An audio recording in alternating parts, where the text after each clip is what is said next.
Hi, and a very happy new year from BMT Tax Depreciation. 2016 was yet another interesting year for property investors.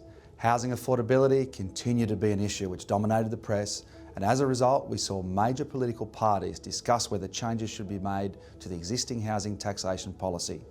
From our perspective, it seems that a lot of the talk around affordability and capital growth comes from the Melbourne and Sydney residential markets, which have shown median price growth of 11.3 and 13.1 respectively during 2016. The same can't be said for Perth, which recorded a decrease in median prices of 3.4%.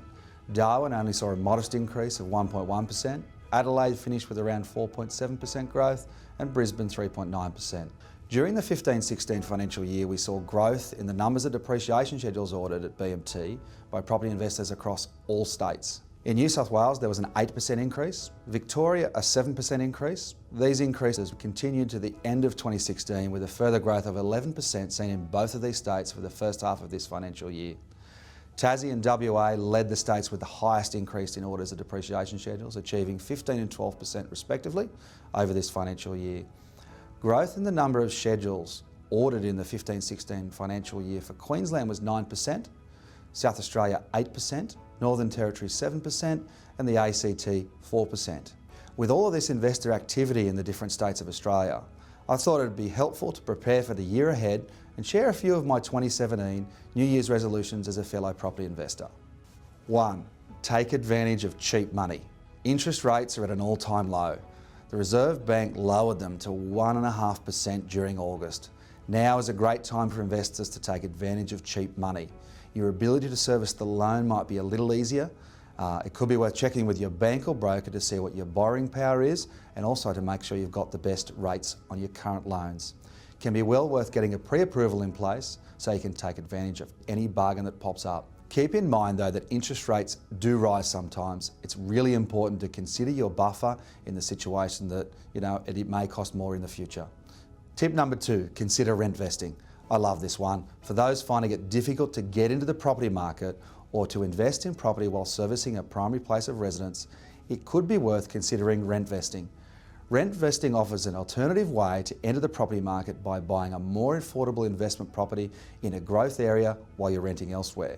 Research suggests that rent vesting is a growing trend which has enabled many young investors to purchase investment properties when they may be finding it difficult to find their first home in the area they'd like to live. Factors such as increased flexibility on where you live as a renter, the additional taxation benefits like depreciation associated with investing has made rent vesting appealing to a wider demographic. Could be just the way to make that first venture into property possible. Tip number 3, discover if you can grow and diversify your portfolio. Analysis by BMT suggests that most of our investor clients, 83.64% of them actually, during the 15-16 financial year own just one investment property. I do find this a little surprising considering the capital growth that many areas have experienced recently. Another factor that could really boost your borrowing power. Given this potential equity, you might have the opportunity to expand your portfolio in 2017. See the broker, get the valuations and see if you can work out exactly whether or not you can buy into more property. Tip number 4, improve on your existing investments. If buying another property isn't on the cards in 2017, maybe you can consider updating some of your existing investments.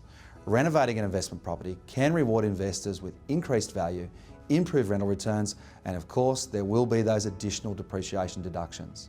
Make sure you plan what needs to be done. Ensure the renovations stick to a budget and crunch those numbers.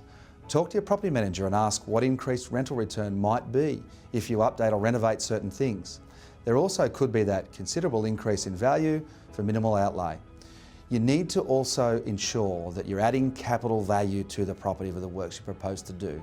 It's not about making a nice bathroom, it's about increasing that value and increasing that rental return.